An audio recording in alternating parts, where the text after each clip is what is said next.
दोस्तों आओ અમે આપને સૌરાષ્ટ્રના રાજકોટની મુલાકાત કરાવીએ છીએ। અહીંયા રાજકોટ એટલે કે ગુજરાતનો એક જિલ્લો છે।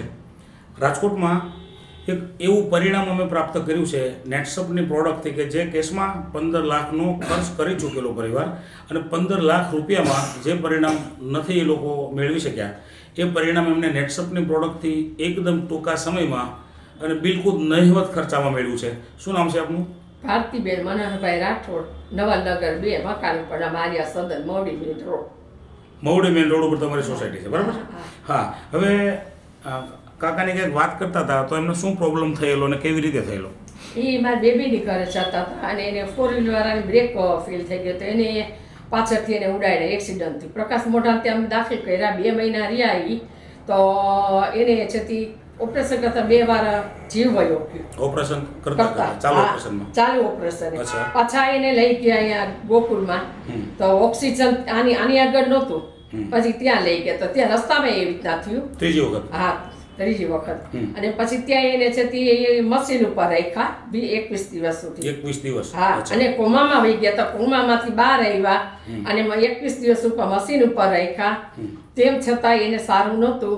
પછી જ્યારે સારું થયું ત્યારે એને પાછા બહાર લઈ આવ્યા અને નોર્મલ હોલમાં લઈ આવ્યા 3 મહિના જનરલ તમે પછી 3 મહિના પાછા દાખલ રાખેલા? હા, પાછા મેં દાખલ કર્યા। પાછું બીજું ઓપરેશન આવ્યું, બીજું ઓપરેશન આવ્યા પછી એને રજા આપી એમના મહિને દિવસે અને મહિનાથી પછી અમે ઘરે આવ્યા તો એ બોલી નહોતા શકતા। અચ્છા, હવે એ દરમિયાન તમારો હોસ્પિટલનો ખર્ચ કેટલો થયેલો?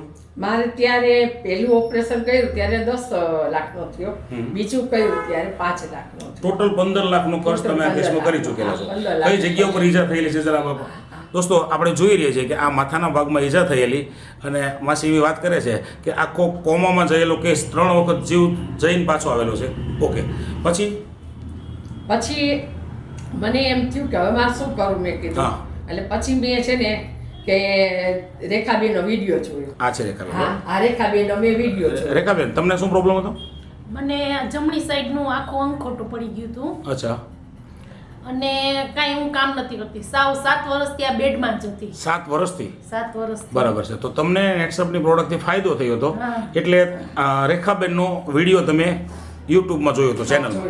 પછી પણ મને વિશ્વાસ નહોતો આવતો, કારણ કે ડોક્ટર મને એમ કીધું કે જો એ કે આ થયા પછી કદાચ કે અડધું અંગ ખોટું થઈ જાય, યાદ શક્તિ વહી જાય, એની તાણ આંચકી ઉપડી જાય, એવું બધું થાય કે આ ઓપરેશન કર્યા પછી પણ આવું બની શકે એવું શક્ય નથી? બની શકે, ડોક્ટરે કીધું। એટલે તમને આ રેખાબેનની વાત પર વિશ્વાસ નહોતો આવતો, કારણ કે એક ભાઈને બનેલું હતું એટલે મને વિશ્વાસ નહોતો આવ્યો। મારે શું કરવું મેં કીધું।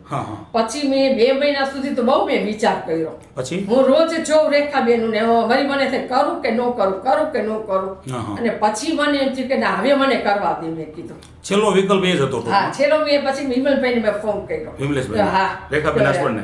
હા, મેં કીધું હવે કીધું વિમલભાઈ આવી રીતના છે મારા હસબન્ડને, મેં કીધું ખાટલામાં છે, નથી ચાલી શકતા, કાંઈ નથી કરી શકતા, મેં કીધું તો દવાખાને હોસ્પિટલથી ઘેર આવ્યા, 15 લાખનો ખર્ચ કર્યો હતો, એ વખતે એની સ્થિતિ શું હતી? ત્યારે સ્થિતિ એમ કે ત્યારે એ છે ને કોઈને ઓળખી નહોતા શકતા અને બોલી નહોતા શકતા। જીભ નહોતી? હા, જીભ નહોતી, આમ બોલે તો આમ તોતડું બોલે અને વ્હીલચેર ઉપર ડોક્ટર કીધું કે તમે એને બહાર કાઢજો, બરાબર, નકર ઘરમાં એ કે છે ને સાવલા થઈ જશે। તો એને બહાર ફેરવવા માટે વ્હીલચેરમાં તમે લઈ જતા? યાદ શક્તિ હતી નહીં? હા, યાદ શક્તિ અને બોલી ન શકતા, પોતાની ખબર નહોતી કે શું ક્યાં છું અત્યારે એમ પોતાની। રેખાબેને કઈ વસ્તુની તમને ભલામણ કરેલી?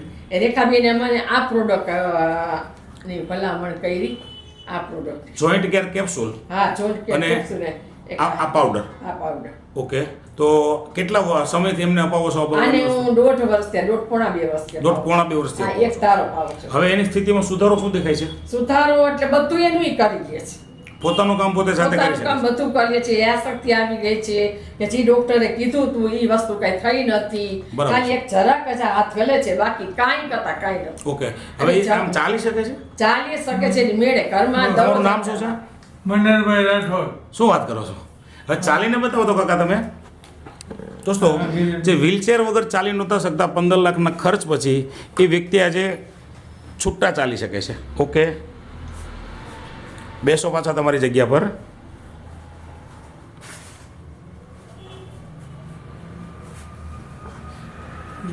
તો તો એમને ફાયદો થયો છે એ પછી નેટસપની પ્રોડક્ટ તમારા ઘરમાં કોઈ ઉપયોગ કરે છે?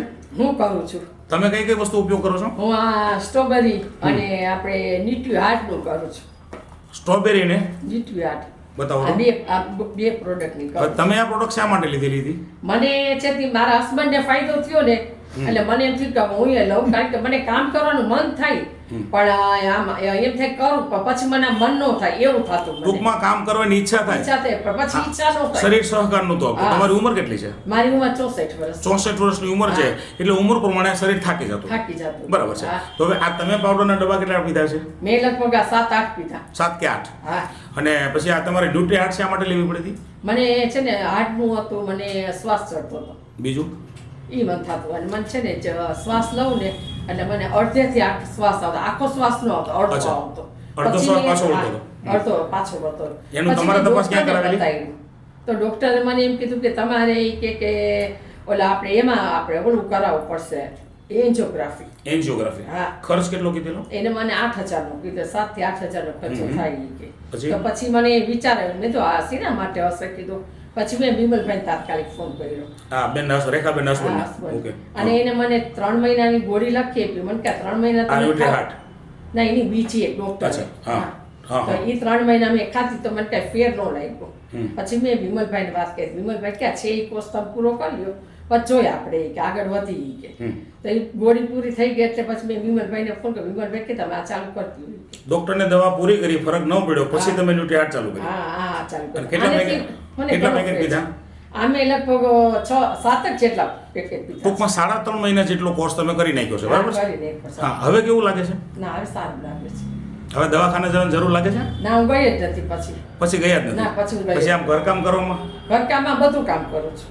જે આ વસ્તુ લીધા પહેલા કામ નહોતા કરી શકતા, હા. ઘરકામ એ બધું કરી શકો હા, છો. બધું કરી હવે આમ શકું કરો, છું. કામ કરવામાં આળસ ચડે છે કે ના, પછી જરાય નહીં. ઉત્સાહથી કામ કરો છો? હા, ઉત્સવથી કામ કરું છું. હવે આ તમારા પરિવારમાં આ પરિણામ મળ્યું છે, આ હા. પરિણામની આમ ખુશી કેવી છે તમને? ના, બહુ ખુશી છે. થાકે નથી લાગતું જરાય. થાક નથી લાગતો? થાકે નથી અને લાગતો. કાકા જે બોલી નહોતા શકતા, એ પોતાનું નામ આપી શકે છે, પોતે બોલી શકે બોલી છે, શકે છે. એ તમે આનંદ વ્યક્ત કરી શકો ને? હા. અને અહીંયા બાજુમાં મંદિર છે, એ દરરોજ એટલે ત્યાં સુધી દર્શન કરવા જાય છે. આ વસ્તુ લીધા પછી હા, આ લીધા પછી. અને મંદિરે જાઉં. મંદિરે જાવ છો? હા, દર શંકરના મંદિરે દરરોજ જાય છે. આમ કેવો આનંદ કેવો લાગે છે કાકા તમને? મજા આવે, દવા પીને મજા આવે. આ દવા પીધા પછી મજા આવે? મહિની હોય ને એવું લાગે છે. સરસ સરસ. નવી જિંદગી. ટૂંકમાં હા. જે લોકો મેડિકલ સાયન્સથી થાકેલા હોય અને પરિણામ નથી મળતું, તો આ તમારા બંનેનો સંદેશ લોકોને, સમાજને સંદેશ શું છે તમારો? કે અમે એમ કહી છીએ કે જો જે કોઈ આ પ્રોડક્ટ જો ન વાપરતા હોય તો મારું કે નથી, તમે વાપરો અને 110% તમે વાપરો ને પરિણામ તમને મળશે ને મળશે. ઓકે. હવે સમાજ તાત્કાલિક આ પરિણામ ન મળે, થોડી ધીરજ તમારે રાખવી પડે, પણ તમને 100% હા, એ તો મળશે. આયુર્વેદિક છે એટલે આ આયુર્વેદિક છે એટલે વાત. એ પણ તમારો અનુભવ છે. હા, હવે બરોબર. કદાચ લોકો તમને પૂછે હા. કે ભાઈ આ તમને શેનાથી સારું થયું છે, તો તમે તમારો મોબાઈલ નંબર આપી શકશો? હા, આપી શકું. બોલો ને નંબર. મારો નંબર છે 77 7433 અને 999 હા, 58. 999. હા, તો કોઈ લોકો તમને પૂછે તમારા આ પરિણામ વિશે, તો જવાબ આપશો ને તમે? હા, આપી શકીશ. સરસ. ચોક્કસ. તમને આ પરિણામથી સંતોષ છે ને? બહુ સંતોષ, બહુ. સરસ સરસ. તો જે જાણકારી તમે આપી છે એ બદલ આપનો ખૂબ ખૂબ આભાર.